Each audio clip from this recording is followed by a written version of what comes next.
Salam Rahayu dan salam budaya bagi saudaraku pecinta budaya Nusantara.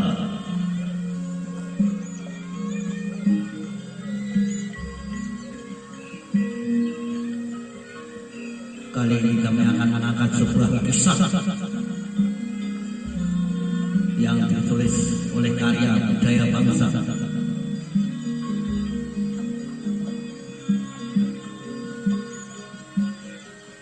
Adapun judulnya adalah Skandal Cinta Putri Sultan Pajang dan Meletusnya Pemberontakan Mataram.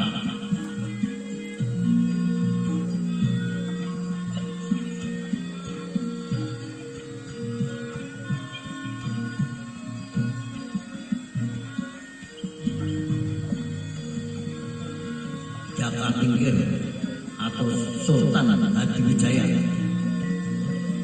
penguasa keraton Kesultanan Pajang, mempunyai seorang putri yang cantik. Dikisahkan luar biasa kecantikan putri itu, dan putri Sultan Pajang itu dijuluki sebagai Sekar Kedaton, yang bermaksud kembangnya istana. Sebagai seorang sultan tentu Jakatingkir tidak kesulitan dalam menjaga putri kesayangannya. Putrinya ditempatkan dalam tempat khusus yang dijaga puluhan prajurit pilih tanding. Tempat khusus untuk putri raja itu dikenal dengan nama Kaputren. Tapi penjagaan yang ketat itu rupanya kebobolan juga, sebab putrinya itu ternyata pergok berbuat mesum dengan seorang pemuda di dalam Kaputren.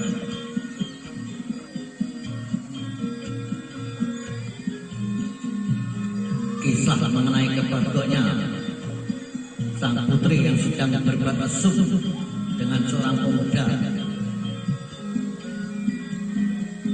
Putri Sekar Kedaton ini dikisahkan dalam Babat Tanah Jawi. Kisah ini juga yang telah melatar belakangi pemberontakan Mataram pada Kesultanan Pajang.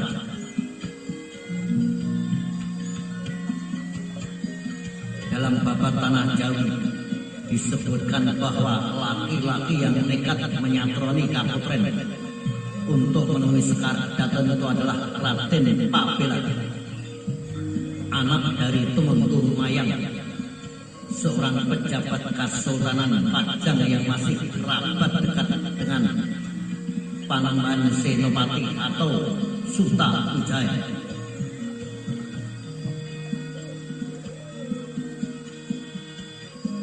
Raden Papela sebenarnya merupakan kekasih dari Sekar Kedaton.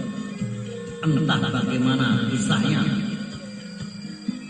akan tetapi yang jelas karena merasa tak tahan ingin menemui Sekar Kedaton, Raden Papela rupanya nekat menerobos Kaputren.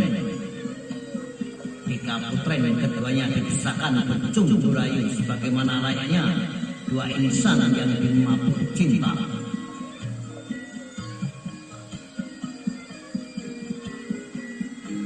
Usaha nekat Raden Papela yang menemui sekitar atau Sekar Kedaton di lingkungan dalam kabupaten tempatnya para putri raja ini rupanya membawa malapetaka baginya. Ia ditangkap prajurit istana dan diseret ke depan raja.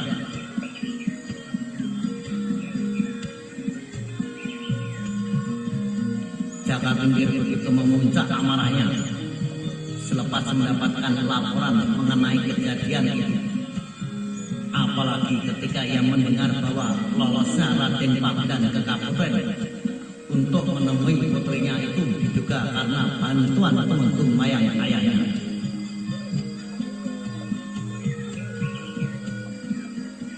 Entah karena terlalu emosi, karena anak kesayangannya dinodai, atau karena apa yang jelas, selepas peristiwa itu Raden Papela dijatuhi oleh Jakatingkir dengan hukuman mati.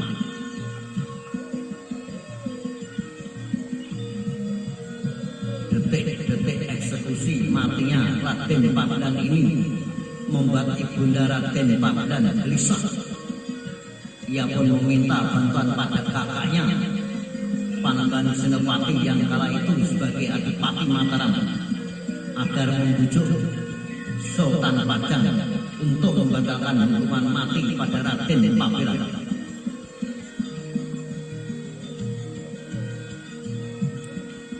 Tapi usai ibunda Raden Pabdan itu rupanya sia-sia belaka, sebab permintaan Adipati Mataram tidak digubris. Bahkan hukuman yang dijatuhkan Jaka Tingkir bertambah berlipat. Sebab selain menghukum mati Raden Pabdan, ia juga menghukum Tumenggung Mayang dengan penghinaan.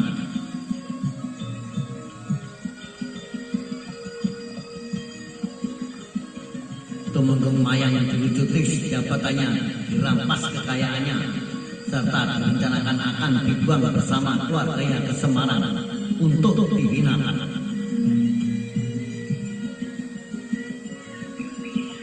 Penjatuhan hukuman mati dan penghinaan terhadap keluarga Tumenggung Mayang ini dapat dikatakan sebagai keputusan Jaka Tingkir yang paling gegabah. Sebab sepertinya ia menjatuhkan hukuman bukan atas dasar pertimbangan kebijaksanaan, akan tetapi karena sikap emosionalnya semata. Sikap emosional yang meledak karena anak sayangnya dianggap kotor.